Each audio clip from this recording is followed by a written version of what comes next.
When a wife buys something, her husband thinks it belongs to him too. If he can't accept that, he suggests divorce. My husband Charles often tries to take things from me for no good reason. Once, he even wanted to give gifts I bought for my parents to his own family to make himself look good. When I confronted him about this, he looked shocked. Before I married Charles, my grandparents left me a valuable gift, a piece of property. They advised me to keep it a secret from Charles, even though he's my husband. They said I should keep quiet about having a source of income and enough money to live comfortably. I felt a bit sorry for Charles, but I chose to follow my grandparents' advice. After my grandfather, who had always taken care of me, passed away, I carried on with my life with Charles. Then, something happened. One day, when I checked the account where I saved money for our living expenses, I saw that $10,000 had been taken out.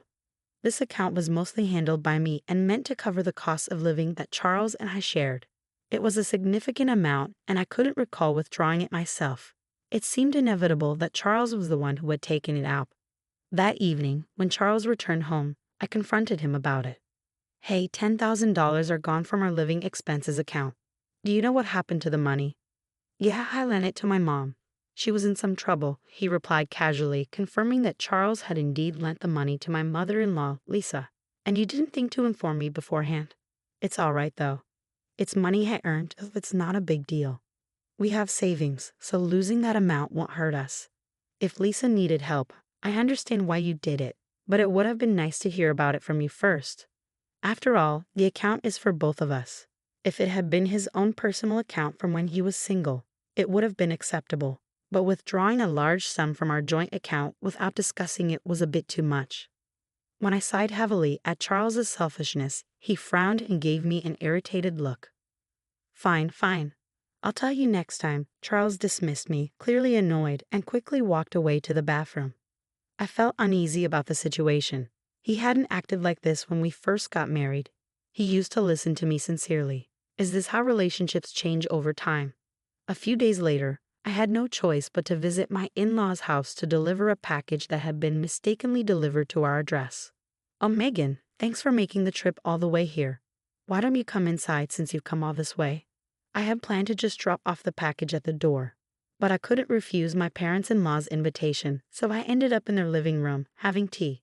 While there, I couldn't help but notice various luxurious items: expensive cosmetics, glamorous clothes, health products. Oh my, our wonderful son gave these to me as gifts. Since there was $10,000 in the bank account anyway, it seemed natural to spend it this way. However, knowing that Lisa needed money and Charles had lent her that exact amount, I couldn't shake the uneasy feeling that all of it had been spent on her luxury items. As I quietly sipped my tea, not able to muster a smile, my in-laws' cheerful expressions faded, replaced by a look of concern that seemed almost threatening. "Our son is so kind and thoughtful, showering me with gifts. But what about you? Are you being a good wife to him? There's something suspicious going on." "We've heard things, my father-in-law said, his tone implying accusation. "He's always blamed by you for spending money on me," my mother-in-law chimed in. Now it all makes sense. They looked at me with apprehension, as if Charles had painted himself as a victim for doing something generous. I started feeling increasingly weary of both my in-laws and my husband. I never expected to be treated so poorly and overlooked like this. Finally, the idea of divorce began to take shape in my mind. I thought that if I left him, I could go back to my parents' home and use the savings from my passive income to help rebuild their lives. My parents' home is a 2-story house that was built over 30 years ago, before my brother was born. It used to accommodate our family of 5, but after my brother and I moved out, it became too large and difficult for my parents, who have trouble with their legs despite some modifications like ramps and handrails. A smaller single-story house would be much more suitable and comfortable for them. I immediately called my parents to discuss my plan to divorce Charles and rebuild their home. Surprisingly, they weren't shocked by the divorce news and were thrilled about the idea of renovating their house. Over the phone, they eagerly listened to my plans. "I'm so grateful that you're thinking of renovating it for us. Thank you. Even if we won't live there long, it's okay because you can inherit the house as it was built using your own earnings." "All right then, I'll start preparing and planning it step by step. Don't worry, take it easy. My dad and mom's reassuring words lifted my spirits. So I began the process of renovating my parents' house, waiting to hear back from the construction company when suddenly Charles confronted me. How could you use our savings to build a house without consulting me? Sitting across from each other at the living room table, Charles slammed his fist down and yelled at me, completely disregarding my feelings. Well, my parents will be living in the new house. No, that's not possible because it was built specifically for my parents. You used our joint funds to build it, so my parents have a right to live there.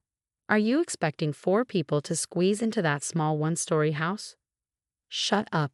Just hand over the house to me, Charles yelled, banging the table loudly. I knew if I didn't mention my passive income, things would escalate even further. So I made up my mind to come clean. Actually, I have passive income. I've actually been saving from the real estate my grandparents left me as a gift. I've used that passive income to pay for the house, so none of our shared money was used.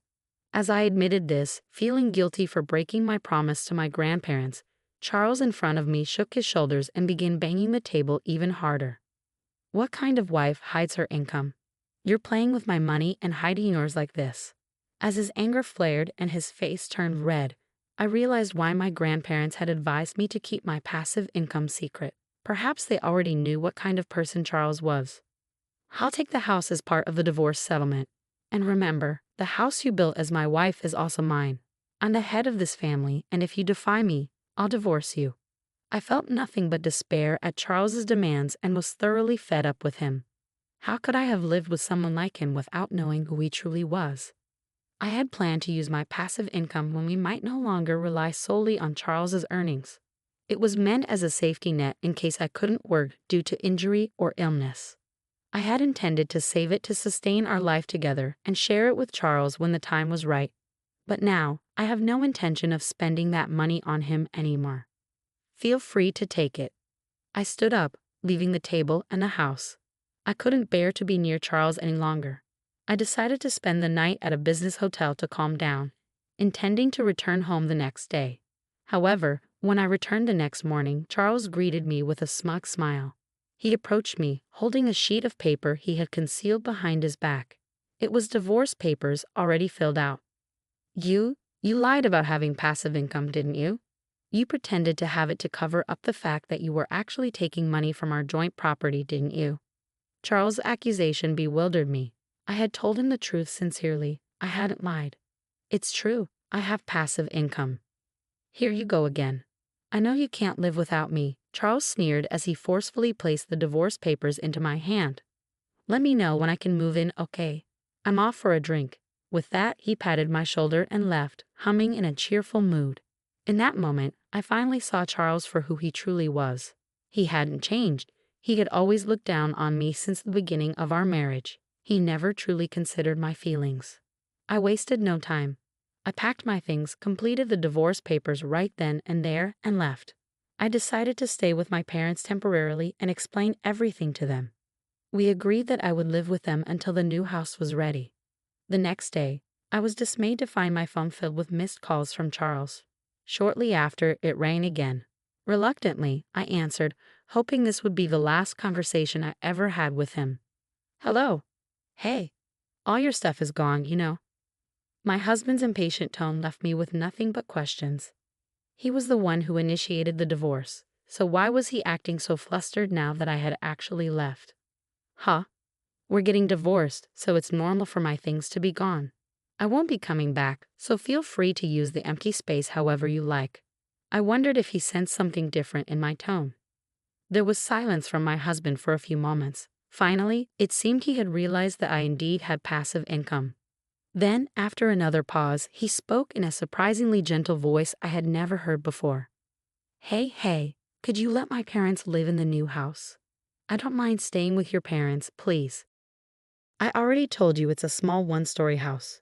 Please understand. I plan to surprise my parents with it. His request left me speechless. What was he thinking?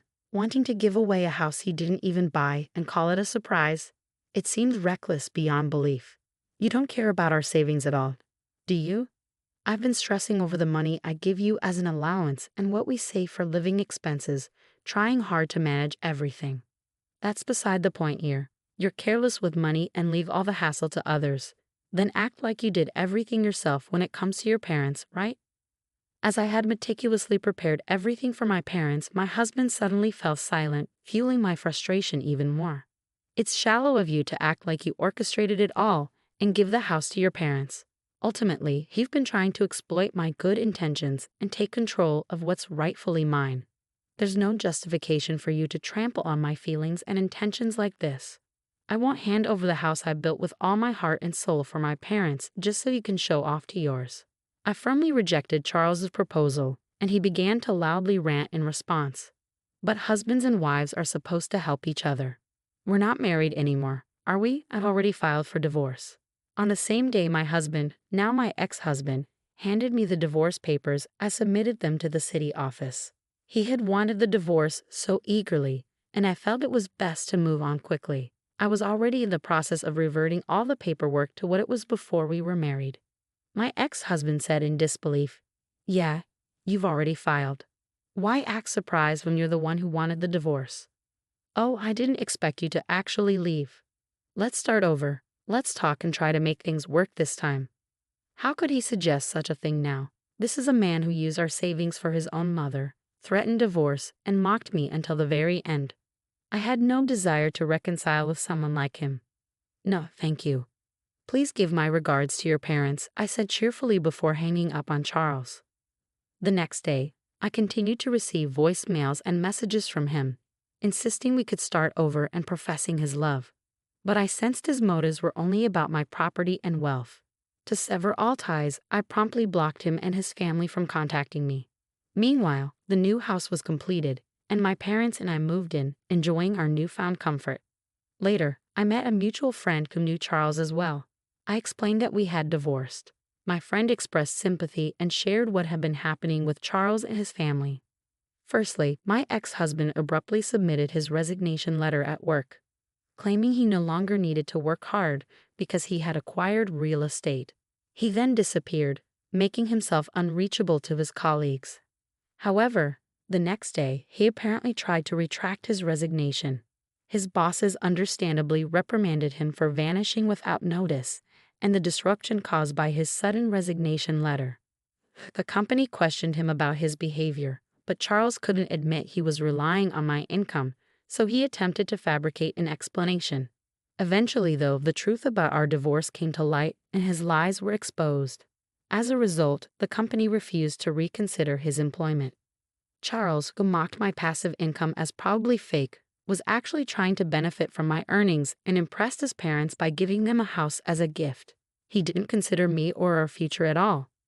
When I think about that, I no longer have any feelings for my ex-husband. In fact, I feel relieved. I heard that he returned to his parents' home, where they must have been tough on him because he's now scrambling to find a new job. However, his departure from his last job has made it difficult for him to secure employment. It's safe to say he's facing the consequences of his actions. As for me, I live happily with my parents in a home I built myself. I have a job that I love, and I'm enjoying life. I had been saving my passive income for Charles and our future, but now I'll use it to support